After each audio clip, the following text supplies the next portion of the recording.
Idosa é presa suspeita de tráfico de drogas em Pocinhos. Polícia prende homem suspeito de integrar a gangue da Marcha Ré em Campina Grande. Morre aos 50 anos Val Pilar, ex-volante do 13 do Botafogo da Paraíba. Professores aderem à paralisação nacional em defesa da educação. E ainda os preparativos para o maior programa de forró da televisão brasileira, o Momento Junino. Hoje é quarta-feira, 23 de abril de 2025 e o Borborema Notícias começa agora.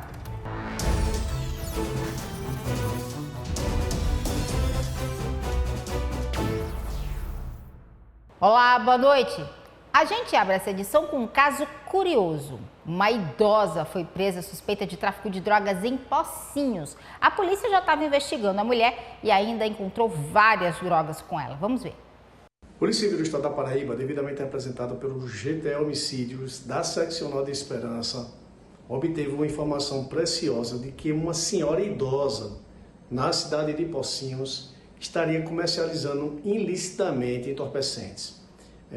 Monitoramos essa residência e hoje, pela manhã, a nossa equipe se deparou com pessoas comprando entorpecentes nessa residência, momento que resolveram entrar na localidade e prender em flagrante delito a vovó do tráfico na cidade de Pocinhos.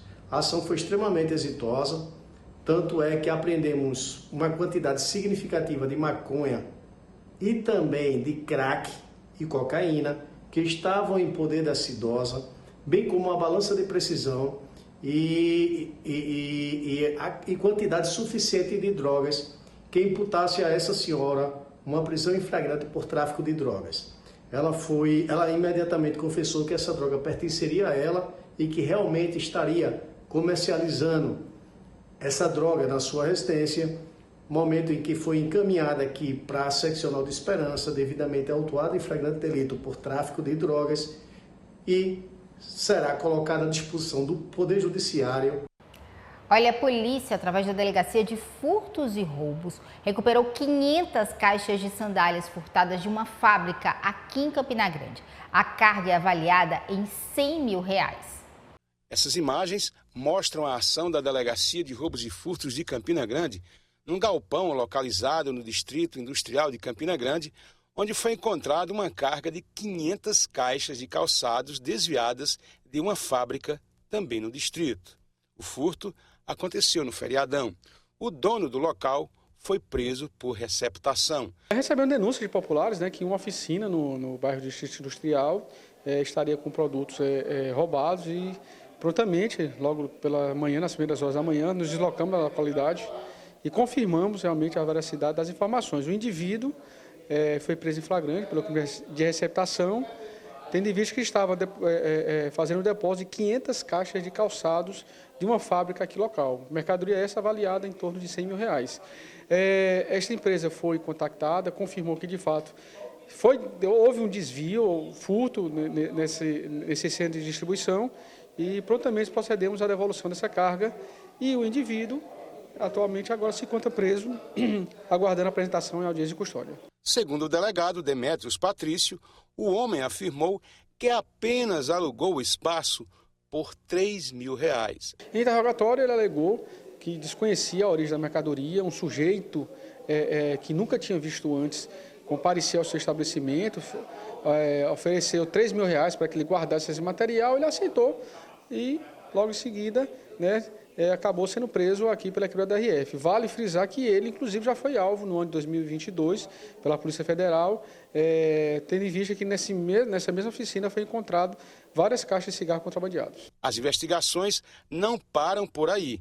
A polícia agora está atrás de quem furtou a carga na empresa e levou para o galpão. Já foi instaurado o procedimento, a investigação interna nessa fábrica para apurar como foi que se deu esse desvio ou furto dessa mercadoria, que se deu, a dica de passagem, na Semana Santa. E olha, um homem foi preso suspeito de participação em crimes aqui em Campina Grande. De acordo com o delegado, a suspeita é que ele tem envolvimento com a gangue da Marcha Ré.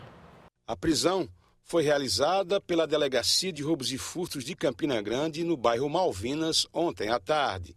O preso, que tem 26 anos de idade, é acusado de envolvimento no crime da chamada Gangue da Marcha Ré.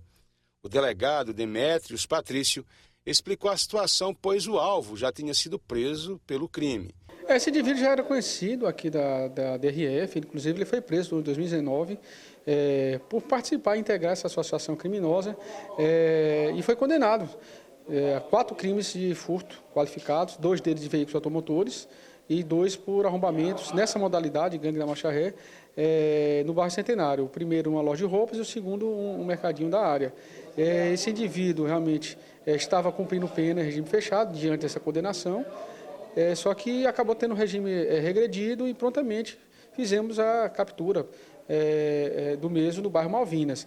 Desde janeiro desse ano já estava nessa condição foragido, inicialmente fomos na casa dele, só que ele não foi localizado, mas logramos isso agora em abril e ele já foi submetido à audiência de custódia e já vai ser recambiado ao presídio local.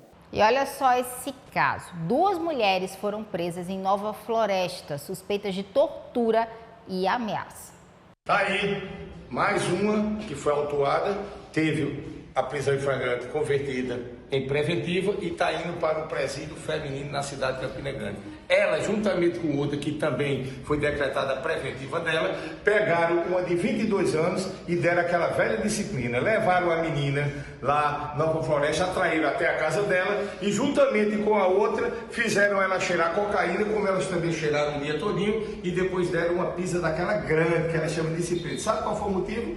Porque a menina que apoiou a vítima tem um caso homoafetivo com a irmã de uma das acusadas e disseram que ela estava botando chifre. Tá aí, quase matam a menina. E depois, tão loucas, se estranharam, uma cortaram a outra. Tá aí, a menina conseguiu foragir da mão delas, foi para o hospital nos comunicou, fomos lá, checamos, diligenciamos e prendemos. Representei pela prisão preventiva da outra, o juiz decretou, ela fugiu, mas nós fomos atrás e prendemos. E olha, um incêndio atingiu parte de um prédio que seria alugado pelo governo do estado em João Pessoa. O fogo começou na madrugada e as chamas atingiram uma área que funciona como almoxarifado. Era por volta de 3h10 da madrugada desta quarta-feira, quando a equipe do Corpo de Bombeiros foi acionada para um incêndio que estaria acontecendo, a princípio, em uma área de garagem de um prédio residencial. Mas, chegando no local, foi constatado que, na verdade, se tratava de um prédio público. Seria o prédio do governo do estado da Paraíba, a governadoria. Esse prédio fica localizado entre a Avenida Epitácio Pessoa e a Rua Radialista Horácio Leal Polari. A equipe do Corpo de Bombeiros agiu de maneira muito rápida. O local era o almoxarifado do prédio público. Vários arquivos foram perdidos por conta das chamas, cadeiras, materiais de escritório, mas graças a essa rápida ação dos bombeiros, muitos materiais também foram preservados, né? Essa área ficava próxima a uma garagem e os veículos que estavam no local foram preservados. Nós fomos acionados por essa ocorrência, até então a informação é que estava saindo muita fumaça de uma área de garagem, né? Quando chegamos aqui no local, percebemos que era um prédio do estado e que, na verdade, é uma área de almoxarifado que dá acesso para a garagem. E esse fogo ele ficou justamente localizado nessa área de almoxarifado, que tem material de escritório, papel. Então é um material bem combustível, né? Então, assim, mas é um serviço lento, a gente já acessou os 2 lados do prédio, o fogo não se alastrou, mas é um serviço lento, porque a gente precisa revirar, tem muito material combustível, precisa verificar se ainda tem algum foco, precisa resfriar o local. E também já acionamos aqui para o local a perícia do Corpo de Bombeiros. Mas não havia ninguém no prédio no momento em que o incêndio aconteceu? Sim, havia os seguranças, né? E também tem um prédio residencial ao lado e eles também perceberam, né? Inclusive foram eles que acionaram o Corpo de Bombeiros, os seguranças do condomínio residencial e os seguranças que estavam fazendo aqui a segurança, no caso, do prédio do estado. O trabalho durou até depois das 7 horas da manhã e só depois é que a área foi completamente resfriada, para que assim pudesse ser realizada a perícia que deve identificar qual foi a motivação desse incêndio. Olha, e o futebol paraibano amanheceu mais triste hoje. O ex-volante Val Pilar morreu na madrugada desta quarta-feira. E a gente traz todos os detalhes agora. O corpo do ex-jogador Val Pilar foi velado numa central de velórios localizada no bairro Cruzeiro, em Campina Grande. Vivaldo do Nascimento Coelho completaria 51 anos de idade no próximo dia 15 de maio. Na madrugada de hoje, ele morreu vítima de um AVC, conforme a mulher dele Janaína Suênia. Nada. Fez o exame agora, foi usar óculos, fez o exame, a taxa só, colesterol tinha nada, mas tudo normal. E nessa madrugada? Aí nessa madrugada ele se levantou, porque tinha botado uma cipoia na perna, pediu para ir no banheiro. Aí eu levei. Quando foi para... Ele demorou, eu cheguei lá, eu passei meu filho, liga aí para SAMU. Eu mando vir logo que está com urgência, que está mudando e ficando assim, sem querer sair o peso, né? Aí foi quando veio, não demorou, veio rápido também a ambulância. E quando chegou, já tinha falecido. Valpilar, meio-campo, volante, foi ídolo no 13, no Botafogo de João Pessoa, também jogou no Campinense Clube e no Sport Recife, mas se identificou muito com a torcida tresiana. Foi um ídolo do Galo.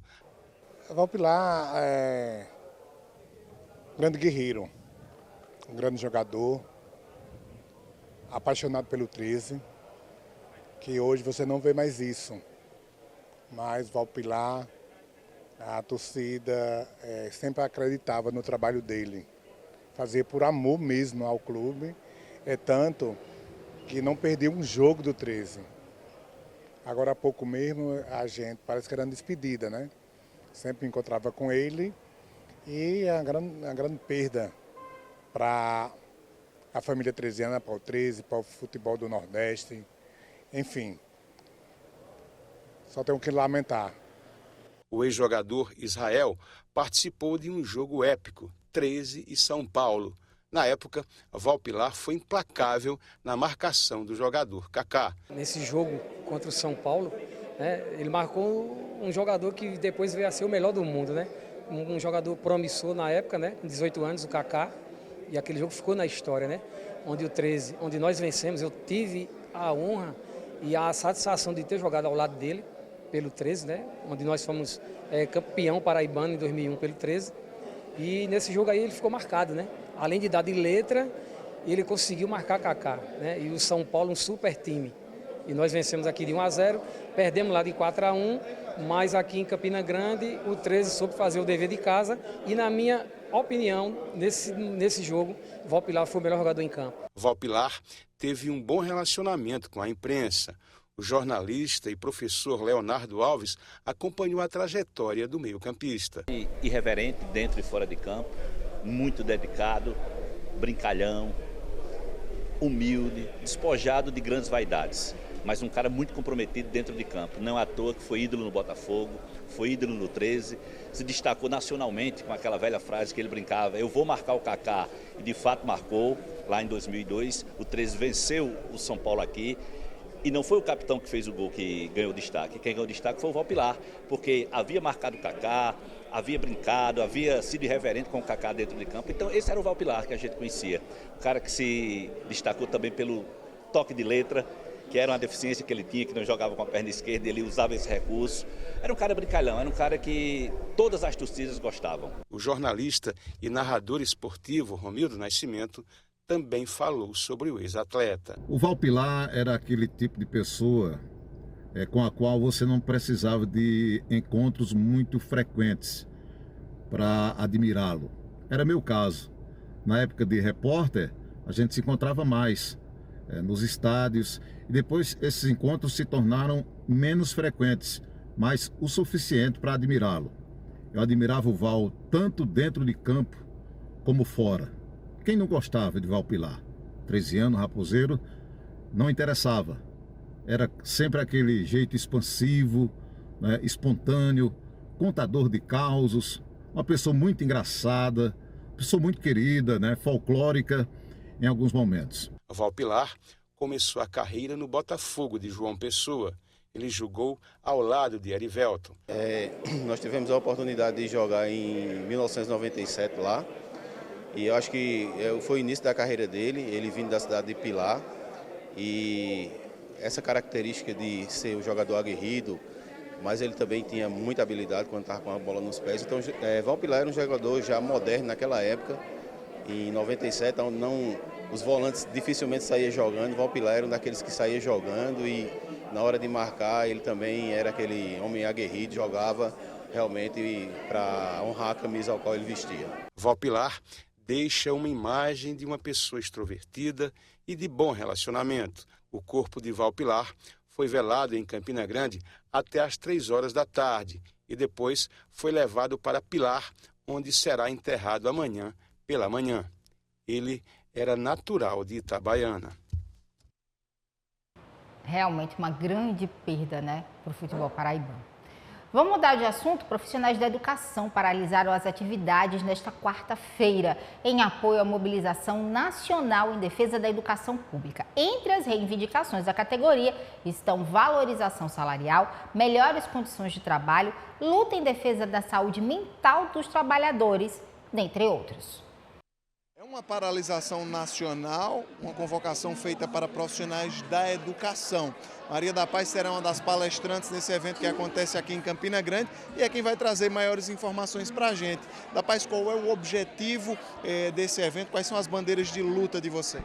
Este evento é uma paralisação, é um evento nacional, né? Paralisação em defesa da educação pública referenciada de qualidade social, onde nós estaremos discutindo o Plano Nacional da Educação, a questão do fim do regime jurídico único, que foi pautado pelo STF, e todas as bandeiras de lutas que diz respeito à educação pública, né? Nós temos um grau de precarização no serviço público, a educação é secundarizada, né? O governo não cumpre as metas do Plano Nacional da Educação que está encerrando, e nós temos um novo plano que já está, o plano atual já está em efeito de prorrogação, e um novo plano de educação que passa a vigir a partir do próximo ano. Então tem toda uma luta, uma batalha a ser travada no Congresso Nacional para que a gente consiga a aprovação do novo Plano Nacional da Educação que atenda os interesses dos trabalhadores e trabalhadoras em educação e da sociedade em geral como um todo.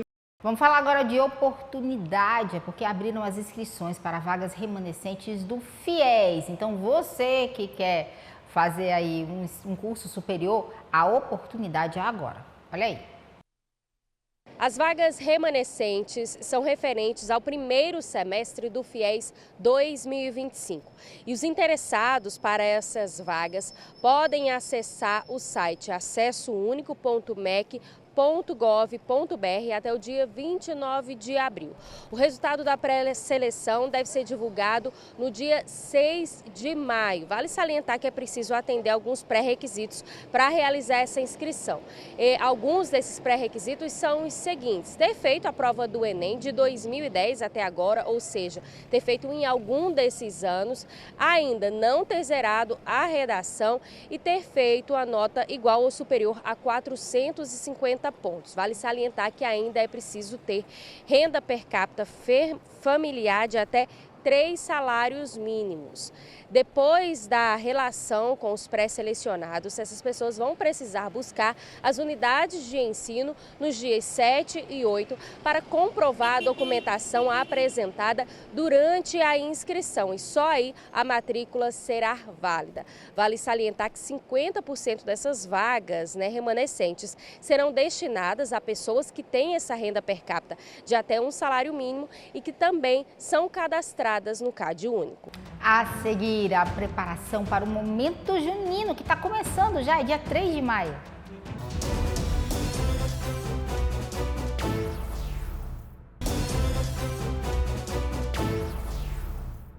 E a gente traz agora informações sobre o Momento Junino, o maior programa de forró da televisão brasileira, que acende a primeira fogueira do maior São João do mundo. Está chegando, vai começar dia 3 de maio. Dessa ano, estamos a 10 dias para a estreia da 25ª edição do Momento Junino. E olha só, nesse comecinho, a gente vai exibir os nossos programas durante os sábados de maio aqui no Quadrilhódromo, no Parque Evaldo Cruz. Como vocês podem ver, já tem muita coisa adiantada. A arquibancada já está montada, restando aí, faltando apenas a cobertura, assim como o palco onde vão acontecer as apresentações. Muitas bandas já confirmadas, quase todos os sábados aí com as bandas já programadas e confirmadas. E ali, olha, a gente tem um palco que obviamente ainda vai receber toda a estrutura, decoração, toda a estrutura de som também, mas a gente já deixa aqui o início da nossa contagem regressiva. 10 dias para o dia 3 de maio, a estreia da 25ª edição do Momento Junino, Patrimônio Cultural e Material da Paraíba, que está completando bodas de prata. Eu volto com você. E o Borborema Notícias vai ficando por aqui. Uma excelente noite para você. A gente volta a se encontrar amanhã. Tô te esperando, hein? Até lá. Boa noite.